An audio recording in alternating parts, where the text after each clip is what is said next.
pronto, passamos a palavra, então, ao Dr. Paulo Ronei Ávila Fagundes, com o tema Poluição Eletromagnética, Percepção do Risco e os Movimentos Sociais. Foi solicitado o uso da tribuna, o senhor fique à vontade, então, para se deslocar até lá, enquanto nós resumimos aqui esse currículo vasto. Graduado em Direito, especialista em Educação, mestre e doutor pela Universidade Federal de Santa Catarina, pós-doutor pelas Universidades Lusíada de Lisboa e do Porto, Portugal, pesquisador do Centro de Estudos Jurídicos, Econômicos e Ambientais da Universidade Lusíada de Lisboa, Portugal e do CNPq. Integra a Academia Skepsis de Semiologia e Direito, membro da diretoria do Instituto Brasileiro de Advocacia Pública, foi presidente da Comissão de Ética Pública da Universidade Federal de Santa Catarina, conselheiro do Conselho Estadual do Meio Ambiente de Santa Catarina e também presidente do mesmo conselho da Câmara Técnica de Impacto Social Socioambiental da Poluição Eletromagnética, parecerista ad hoc da SBPC, Sociedade Brasileira para o Progresso da Ciência, e do COMPED. Fez parte do Comitê de Ética em Pesquisa com Seres Humanos da UFSC, com curso de formação em psicanálise, vereador, ex-vereador, né, e secretário municipal de Turismo, Indústria, Comércio, Cultura e Desporto na sua cidade natal, em Livramento, no Rio Grande do Sul. Professor associado 1 da Universidade Federal de Santa Catarina, da graduação e do mestrado em Direito, ex-membro consultor da Comissão de Ensino Jurídico da OAB Federal, procurador do Estado de Santa Catarina, poeta com obras publicadas, autor de mais de 30 obras como autor e coautor, conferencista no seminário organizado na Universidade Nacional do México, Universidade de Paris, em 2007, que visou a discussão de uma convenção para a América Latina de bioética, palestrante na China, em 2012, sobre direito e taoísmo, e também estudos nas universidades de Shandong, Kufu e Wuhan, em 2007. Experiência na área de direito, com ênfase em direito ambiental, atuando nos temas de novos direitos, holismo, ensino jurídico, ética, bioética e biodireito, enfim, com a palavra o doutor Paulo Ronei. Primeiramente, agradeço ao Ministério Público, ao doutor Lío Marques Marim, digníssimo Procurador-Geral de Justiça. Agradeço à doutora Ellen Cristine Correia Sanches pelo evento, por ter participado da sua organização, ao doutor Rui Arno, aos colegas da Câmara Técnica de Impacto Socioambiental da Poluição Eletromagnética. E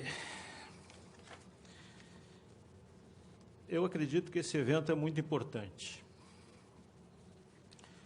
Muito importante porque nós vamos falar de sociedade, de saúde pública e dos movimentos sociais no sentido de garantir a efetividade daquilo que está na Constituição.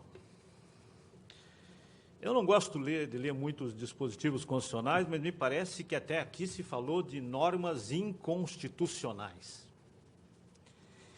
E uma norma muito estranha que faz referência a padrões internacionais, quando, na verdade, a gente sabe que ciência ela é construída a todo instante e através de investigações permanentes.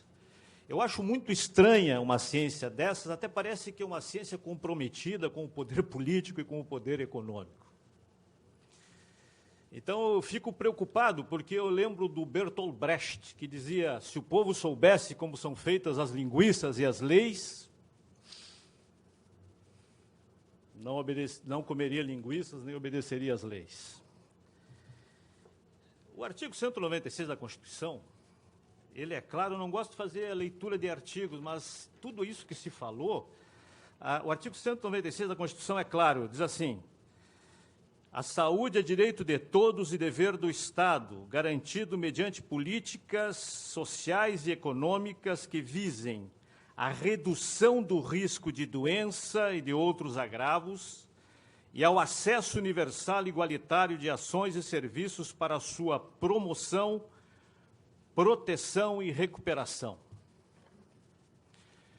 Eu vou só lembrar que o Estado brasileiro, não só o governo brasileiro, mas os poderes, e aí o executivo, o legislativo, o judiciário,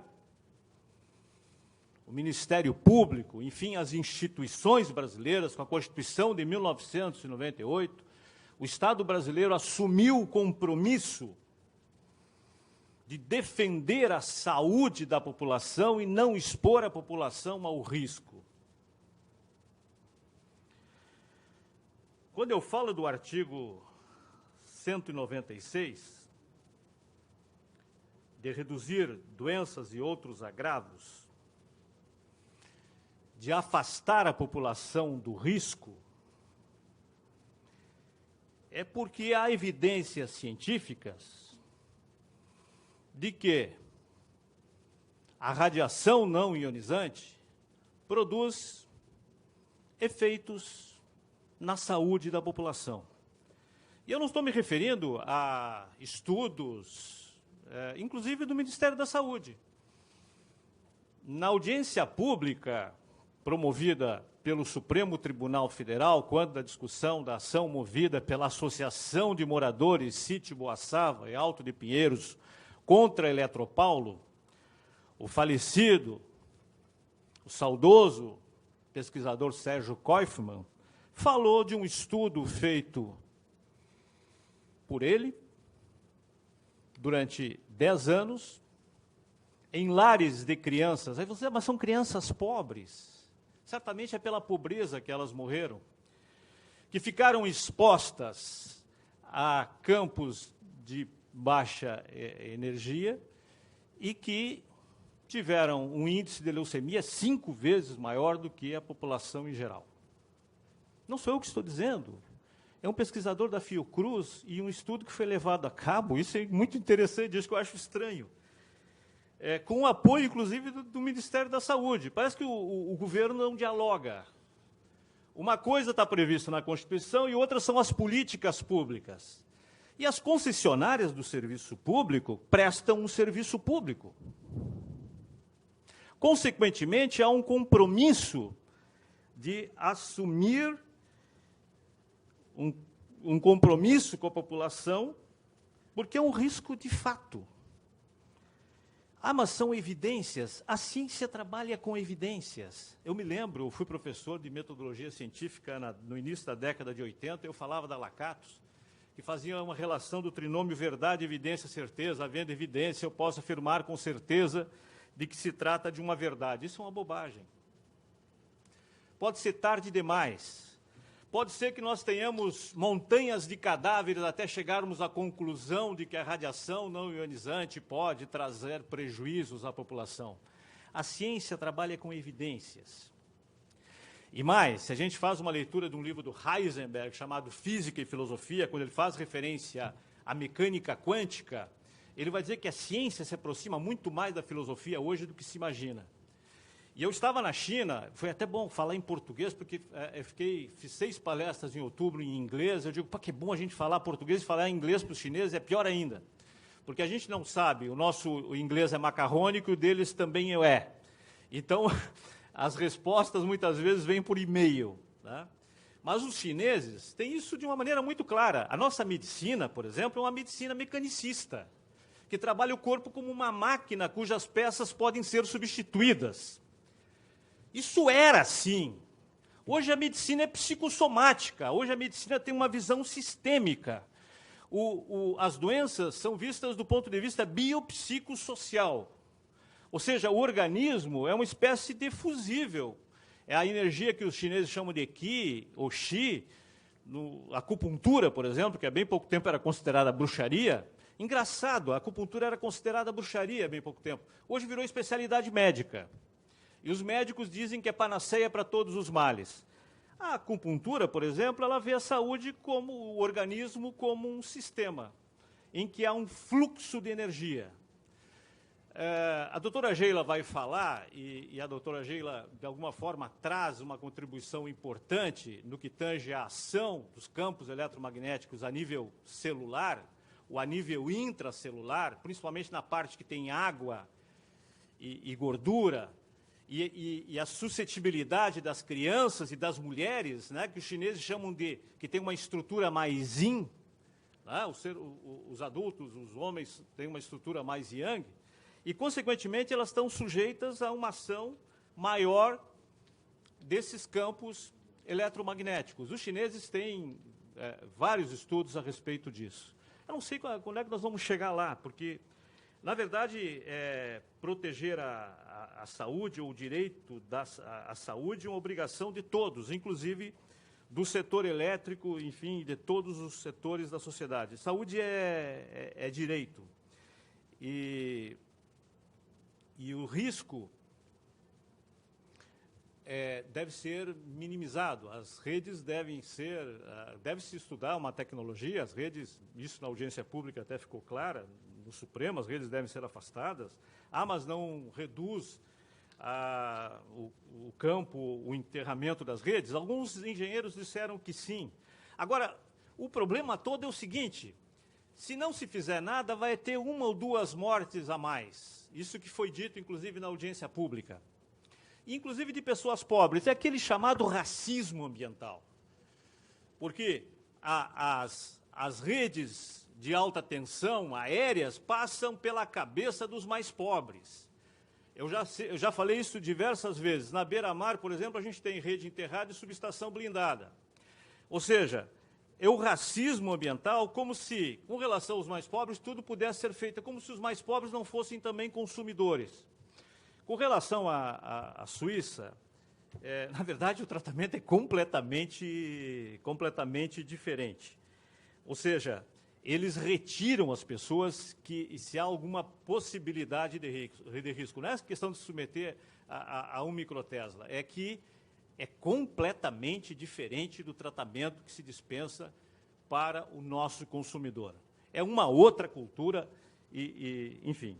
Então, o Estado brasileiro, e o Michel Kundi, inclusive, traz também uma série de estudos a respeito do assunto, de que as evidências científicas são mais do que conclusivas. O Estado brasileiro assumiu um compromisso com a Constituição de 88 com a saúde da população.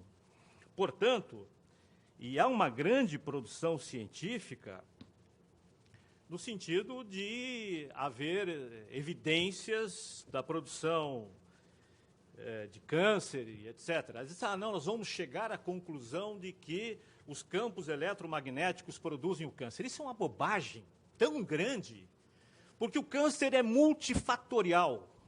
São múltiplos fatores que desencadeiam o câncer. Às vezes pode ser que o campo seja um fator desencadeador, pode contribuir de maneira decisiva ou não, enfim. Como se trata de um fenômeno multicausal, jamais vai ser estabelecida claramente uma relação de causalidade, né? Porque outros fatores devem ser levados em consideração. Ou seja, já há estudos no sentido da leucemia infantil, no sentido de câncer de mama, enfim. E mais, o problema é que, dependendo do tempo de exposição, a questão também não é só a questão da redução do campo, é a questão do tempo de exposição. Tem um efeito cumulativo.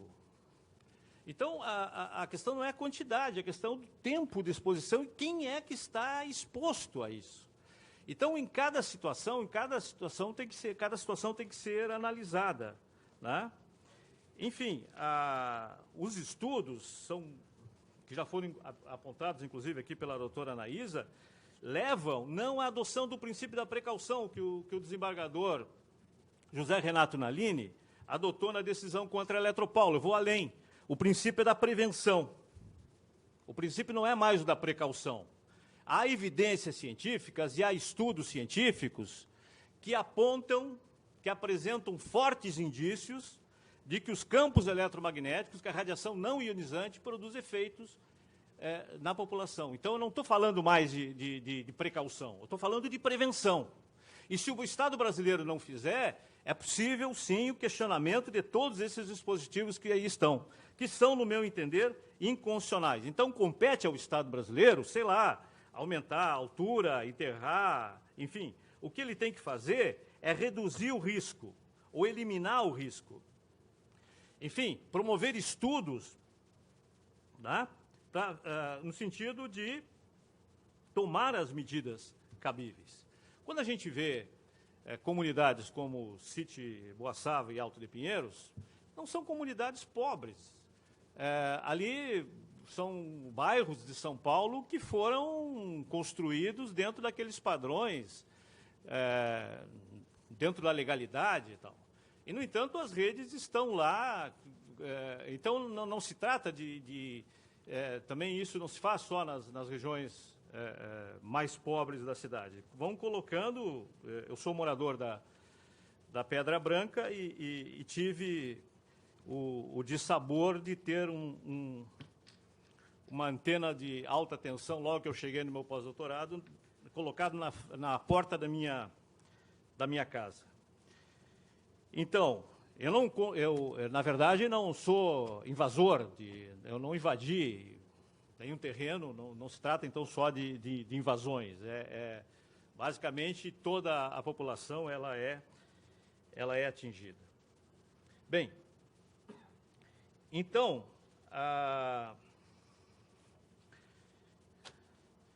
nós temos que levar em consideração que há países, e esse é um ponto interessante, há países que esses padrões são inferiores.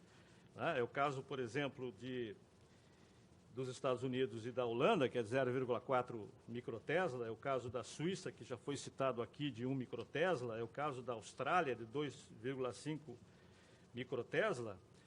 Então, não significa que o Brasil tenha que adotar esse padrão de 83,3 microtesla, o de 200 já se fala nisso, porque, à luz do artigo 196, a resolução 398 da ANEEL é inconstitucional. Isso vai ter que ser julgado pelo Supremo. A resolução 398 da ANEEL, assim como essa estranha lei que faz referência, porque isso fere, inclusive, a soberania do país. Não há nenhuma lei que vai fazer referência a estudos de organizações. Onde é que existe isso? Do ponto de vista da técnica legislativa, essa lei é um fiasco. Ou seja, o Brasil não tem a capacidade de definir, de delimitar, não tem estudos suficientes para chegar à conclusão de que uma determinada tecnologia pode causar dano. É uma demonstração não só de incapacidade, de incompetência, mas fere frontalmente a soberania. E se a gente vai fazer a leitura da Constituição, o ordenamento constitucional, o ordenamento legal, é a expressão maior da soberania de um país. E essa lei vai de encontro à soberania do país. É como se nós não tivéssemos a capacidade de dizer o que é melhor para o Brasil. Bem,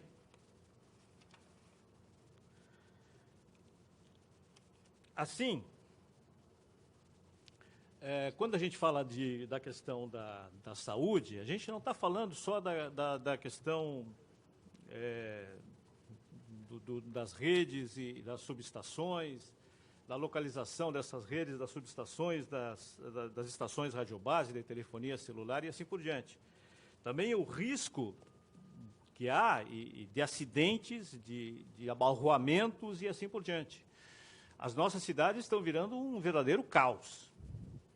Então, há uma falta, é como se pudesse se colocar uma estação radiobase em qualquer lugar, pudesse ser construída uma linha de alta tensão sem obedecer sequer os distanciamentos legais. Então, tudo é feito sem que a comunidade seja consultada.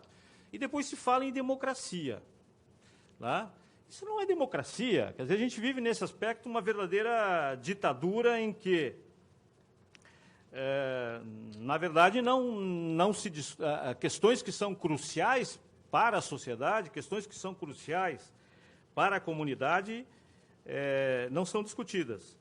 Ou seja, o Brasil, ao contrário dos demais países, ao contrário dos Estados Unidos, que não estabelece um limite, mas há um limite de tolerância, ao contrário da Austrália, da Noruega, da Suíça, enfim, e de outros países, não se submetem a esse campo. E nós temos um conhecimento científico, nós produzimos um conhecimento científico.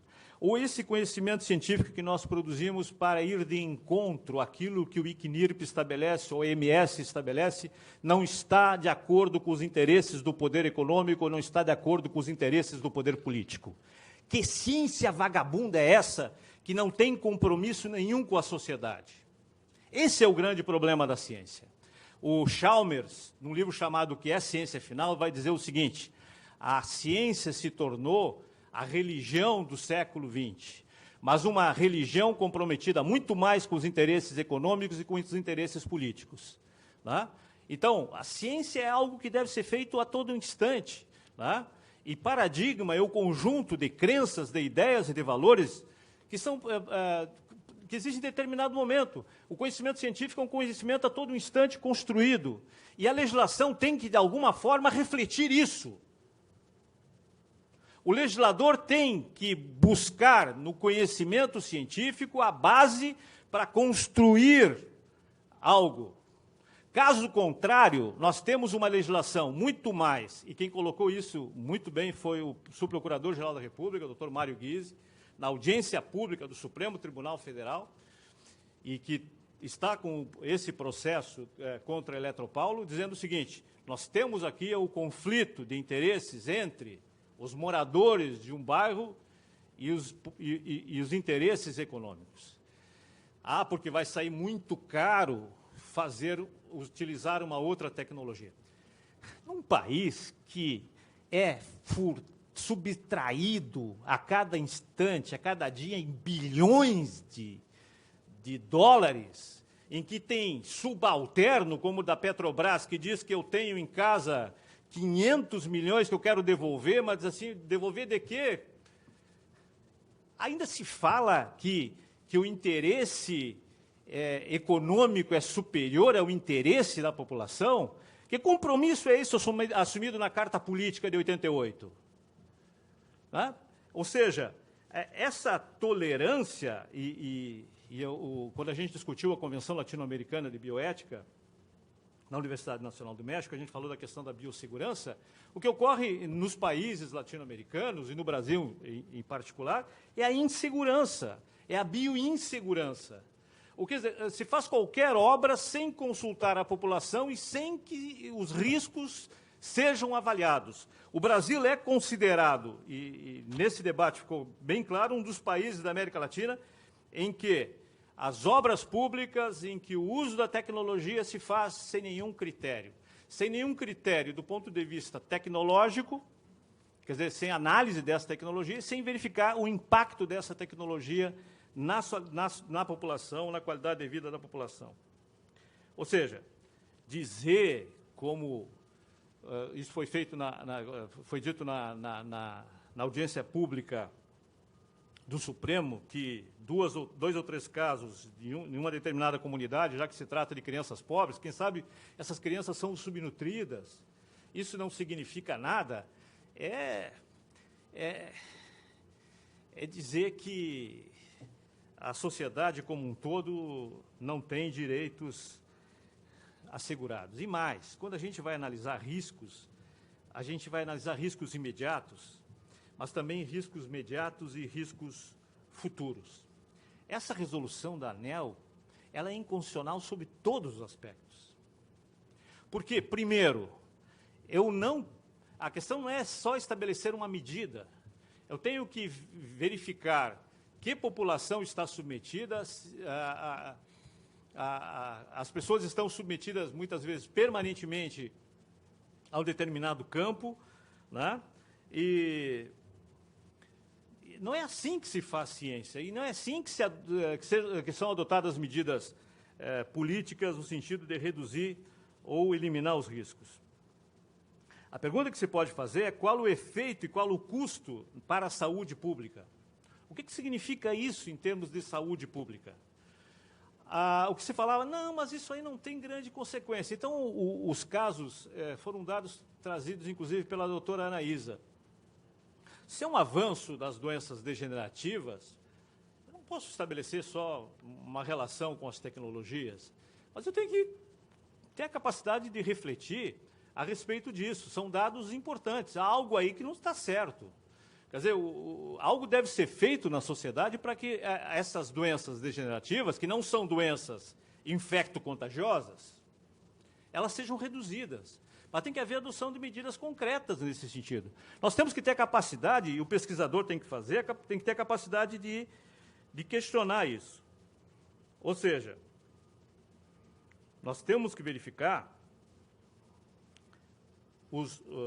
rever, inclusive, revisitar, né, os objetivos constitucionais brasileiros. Nós devemos discutir isso socialmente. E essa resolução da ANEEL, além de ser ridícula do ponto de vista científico, porque eu não posso medir, essa é uma questão, mas não dá para medir, então não dá para medir, fica do jeito que está. Não, eu tenho que tomar medidas efetivas no sentido de reduzir essa exposição. Porque a própria OMS vai dizer que a radiação não ionizante ela é potencialmente carcinogênica. Aí vieram para mim, não, mas o café também está na relação e o talco. Eu tomo café se eu quero, eu fumo se eu quero. Agora, a população não, a população vai estar submetida a uma rede de alta tensão, a uma estação radiobase ou a uma tecnologia e não foi consultada, porque isso normalmente não ocorre no Brasil. Então, as pessoas não escolheram. Bem, é claro que esse saber é interdisciplinar. É um saber interdisciplinar. Nós estamos falando de uma poluição que nós não sentimos, que é uma poluição invisível. O Dr. Blank, da Universidade de Colômbia, que também falou na audiência pública levada a cabo no Supremo Tribunal Federal, ele disse que há evidências, ele trouxe vários estudos com relação ao câncer e outras doenças degenerativas, evidências que vão de 0,3 a 0,4 microtesla. A questão é o tempo de exposição. E o efeito, o mecanismo, por isso que eu cito a doutora Geila e cito também o doutor Salles, a questão de como que se dá esse efeito no mecanismo celular. Assim, mas isso é interdisciplinar, nós estamos no campo da interdisciplinaridade. Nós estamos no campo da interdisciplinaridade, mas uma ciência que não dialoga, em pleno século XX, nós vamos ter um médico que vai pensar que substituindo um órgão a doença vai ser curada. Quer dizer, nós temos que tratar a doença como um fenômeno que leva em consideração vários aspectos, inclusive psíquicos, inclusive sociais, inclusive econômicos. Porque não adianta nada eu prescrever uma medicação para uma criança que está vivendo numa palafita, por exemplo. Né? Quer dizer, a necessidade de saneamento básico, a necessidade de melhores condições de habitação, de melhores condições de vida. E, nesse aspecto, a Constituição brasileira nega esse direito. Portanto, não se pode ter uma outra medicina que não seja uma medicina sistêmica. E as políticas, elas não devem ser apenas assistencialistas, mas políticas sociais efetivas. E tem um outro detalhe que o Dr. Blank, que outros palestrantes, na audiência pública levada a cabo no Supremo Tribunal Federal, colocaram. O Brasil é signatário de tanta coisa e esquece.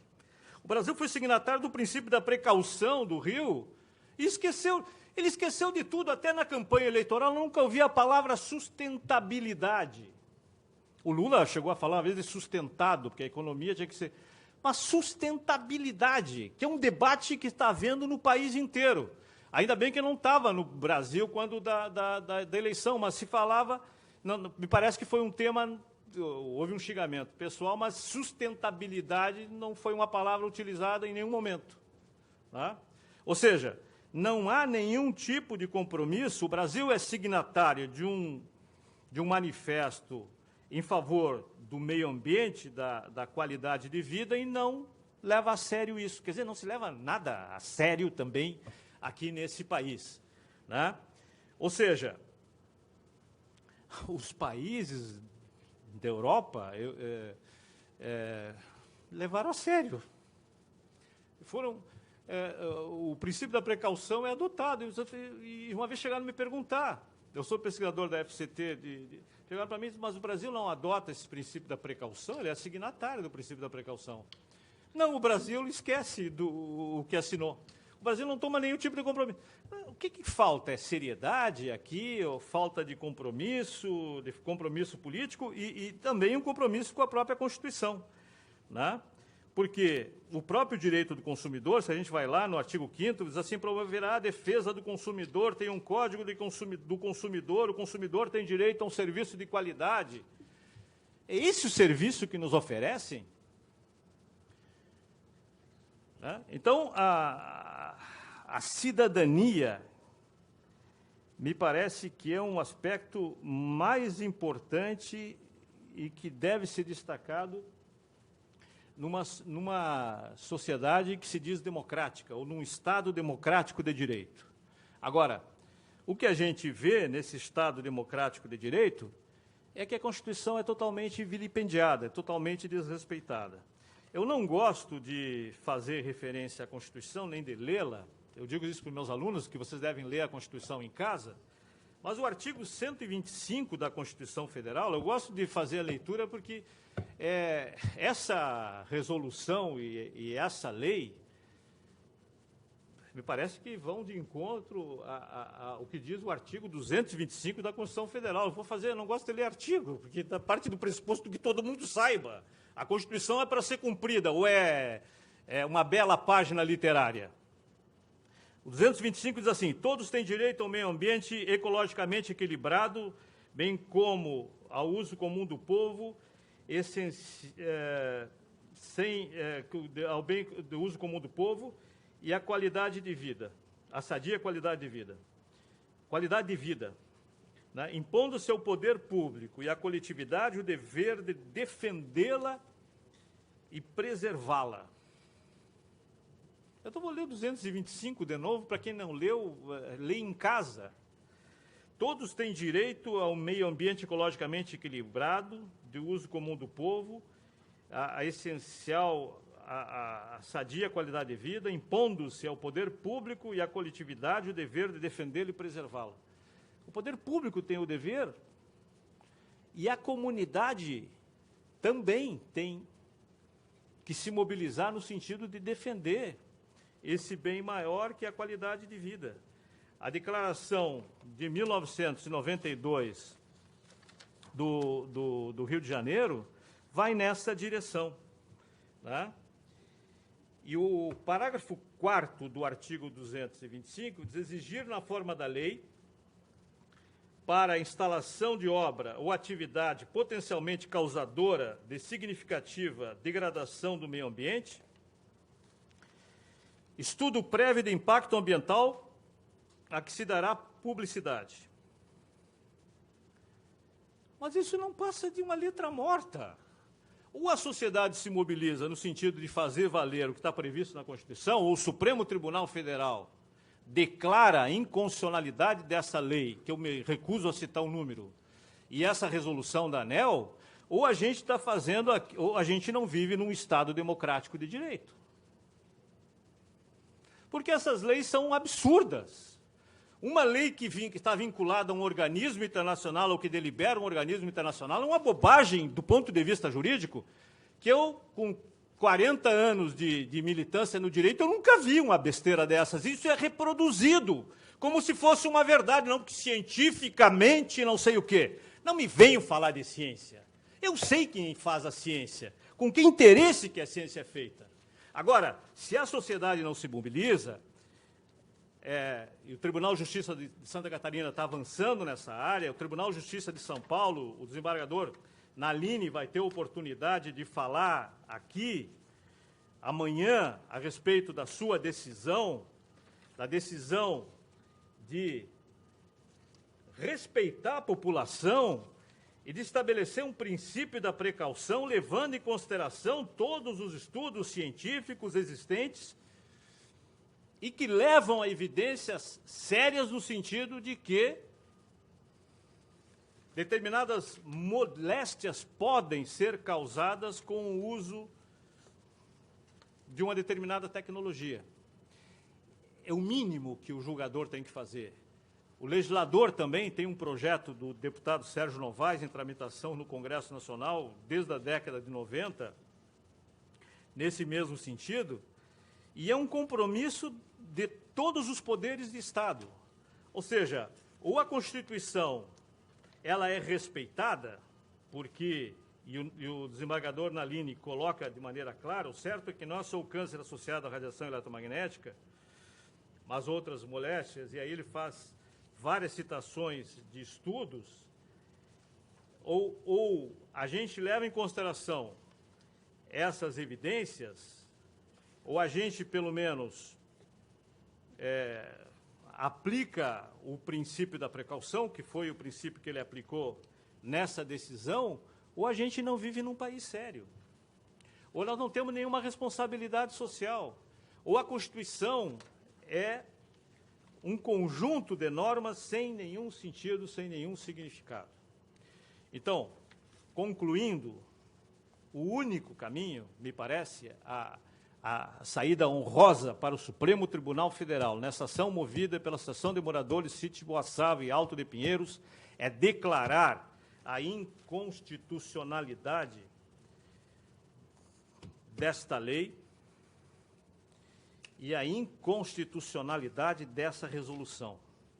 Ou a gente vive num Estado democrático de direito, em que se segue todo um caminho legislativo, em que há uma estrutura legislativa, em que se tem um processo legislativo, ou que se tem uma norma que obedece a determinados parâmetros constitucionais, a norma tem que estar adequada à Constituição, caso contrário, ela pode ser declarada inconstitucional, deve ser declarada inconstitucional pelo julgador, ou a gente não vive num país em que se produz conhecimento científico e que se tem trabalhos sérios e desenvolvidos por pesquisadores sérios.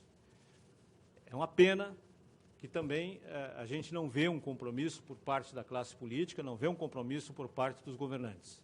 Mas compete à sociedade pressionar, compete à sociedade, de alguma forma, encontrar uma solução. Porque se a sociedade se mobiliza, se a sociedade exige o cumprimento da Constituição, se o Ministério Público toma as medidas cabíveis, eu duvido que alguém vá de encontro àquilo que está previsto no texto constitucional. Até parece que o texto constitucional não foi lido. Até parece que não houve uma análise da constitucionalidade desses dispositivos que foram lidos e repetidos aqui e que vão completamente de encontro aos princípios e aos preceitos do sistema constitucional brasileiro. Obrigado.